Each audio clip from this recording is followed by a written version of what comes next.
If you love them, let them go. Eka nga, yan ang sinasabi nila kapag hindi mo maalaga ang isang gamit or isang bagay, tapos binigay mo sa iba para mas lalo itong lumago at maging successful.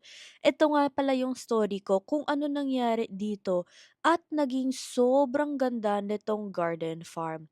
Ito nga pala, inuwi ko sa bahay itong mustasa at tingnan nyo, ginawa ng nanay ko into this super delicious na lugaw at sobrang sarap siya. Well, back to the story, nandito nga tayo sa little humble place sa Laguna, no? These are mga eggplants, papakita ko sa inyo.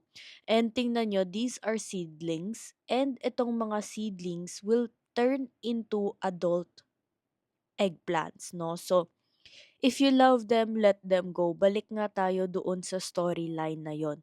Ang nangyari is, alam nyo yung trending time na puro gardening ang mga tao? Well, syempre, pa-trending din tayo at sino ba naman hindi may gustong magka-farm, di ba? So, ang dami kong binili na mga seedling trays, na mga tanim-tanim, halaman, ang daming mga lupa ko din binili na matataba para lang makagawa ng masustansya at masasarap na mga pagkain. Pero alam niyo ba kung anong nangyari? Anak ko, hirap na hirap akong tumubo ng mga magagandang mga halaman at hirap na hirap din silang lumaki. Pag lumaki sila, lagi naman kinakain ng mga uod at iba-iba pang halaman. Eh syempre, working girl tayo. So, hirap na hirap din na maging successful yung paghahardin at ang paglaki ng mga halaman. So, if you love them, let them go is a story of paano ko binigay yung mga supplies ko na medyo mahal din, thousands din siyang inabot dito sa farmer friend na kakilala ko na this humble little place, no?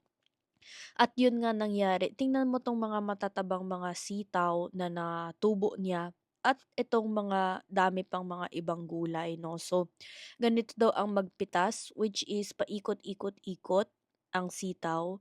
Ayan, tingnan niyo 'to. Ikutin ang sitaw, then tsaka makukuha yung bunga.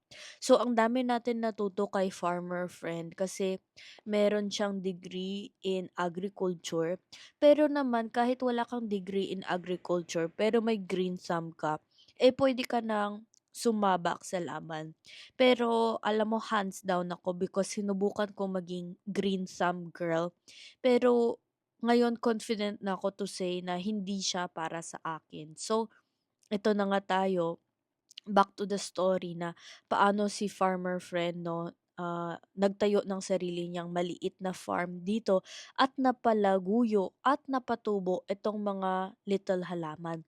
At ang binibigay naman niya is kapag dumadaan naman kami, binibigyan naman niya kami, no, ng mga halaman kasi tinutulungan ko din naman na magbigay ng mga buto-buto na nabibili, no. So, eto na nga tayo, nandito tayo sa story ng mustasa, which is a very delicious and healthy vegetable.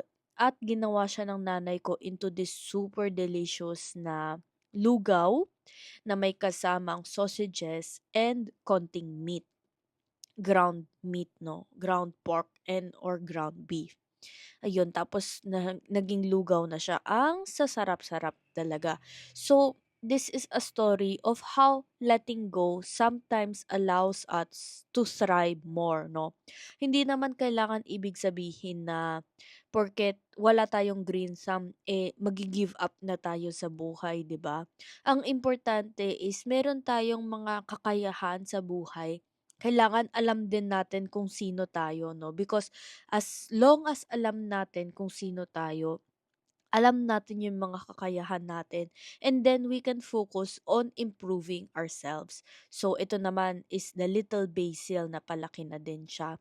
So, yun lang naman ang story time ko sa inyo today, guys, na important malaman na sometimes you have to let go of things para lumaguyo pa ito at maging successful.